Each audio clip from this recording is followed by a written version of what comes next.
came to Crossroads in 1980 when I was a freshman at Emory University. I got involved in the InterVarsity Christian Fellowship chapter there, but I needed a place to worship on Sundays. And so I began to catch rides to different churches and fairly quickly settled on Crossroads. I liked Crossroads because there wasn't a huge college class where I would be segregated with other college students like there are in some big churches. And the Sunday school classes were by topic, and they changed every quarter. And so I was in classes with different people, and I discovered adults who were very serious about their faith and who were eager to learn new things and to grow in their relationship with Christ.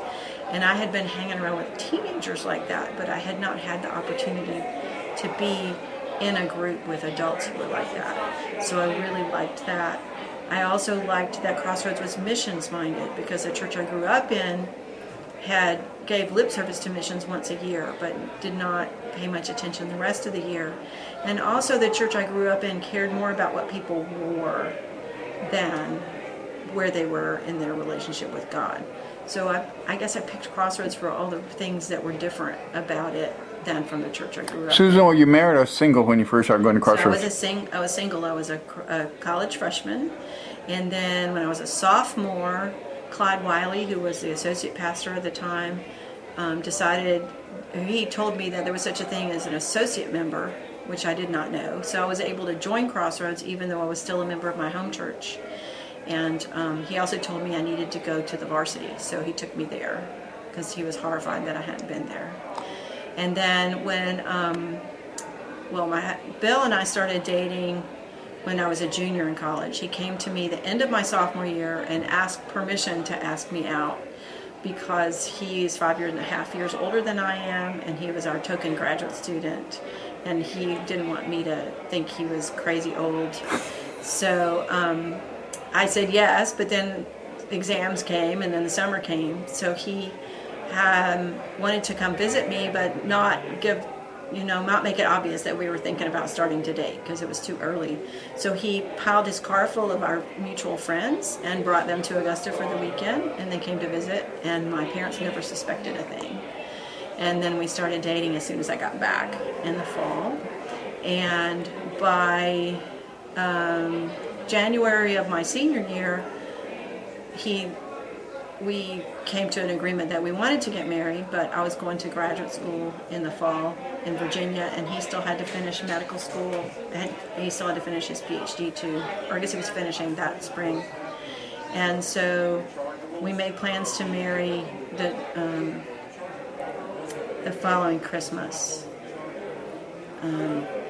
And we also agreed that we had two stipulations, kind of, we joke about it being our prenuptial agreement, that when we came back to Atlanta after his internship in Virginia and after my graduate school, we would go to Crossroads, and that when we got settled down, we would also get cats, which we never had before. So you didn't have a problem convincing him to go to Crossroads? Well, I just said the church you go to is too big and you don't go every week anyway because nobody will ever notice if you're there, and I'm not going to a church where you have to watch a TV to see the pastor. So now, but when the demographics changed, you kept coming to Crossroads. Why was that? Coming. Well, the things that were important about Crossroads hadn't changed. Actually, the demographics changing was the good part. The hard part was when the neighborhood changed and the church went through a crisis, and the people who had moved away but kept coming back from a distance stopped coming. And then suddenly we became a small church surrounded by a neighborhood that didn't look like us. And we had a sign on the sign, it said, "Everyone welcome." But people didn't believe us or didn't know what that meant, or we weren't enticing enough once they came here. I know Gwen Bowie said when she came years later and joined us, she said that she came to visit during that time, and she was an African American woman, and when she left the service, there were a bunch of white men at the back shaking her hand and saying, "Please come back," and it frightened her. And she went to a different church. So now, what do you like most about Crossroads now? it's my home. So I've been coming here since 1980.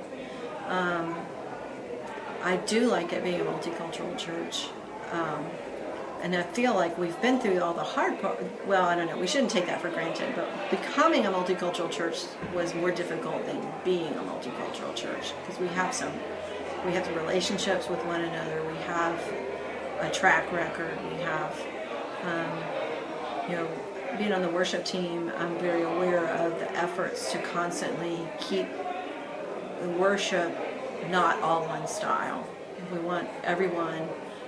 Pastor Ellis used to say there needs to be something on the banquet for everyone. We need all different flavors. And so the service doesn't look the same from week to week, and the songs aren't the same from week to week, because you can't sing every style every week, or most people would want to go home sooner than that.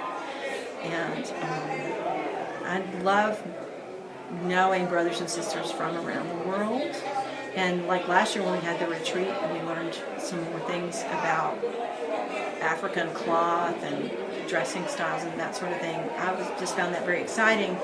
A lot of times there's not time for that sort of conversation. We're just busy doing what we came to do. But there's always room to strengthen those relationships, to get to know people better.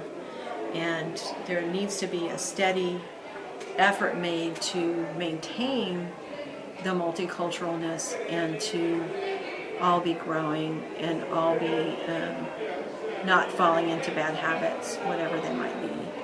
But I do really like that. And but we are first and foremost a body of Christ. And so we're first and foremost studying the Word together, singing praises together, worshiping together, teaching children together, and doing whatever God calls us to do together. We're not a social club. We're a church. Thank you very much, Susan. Thank you.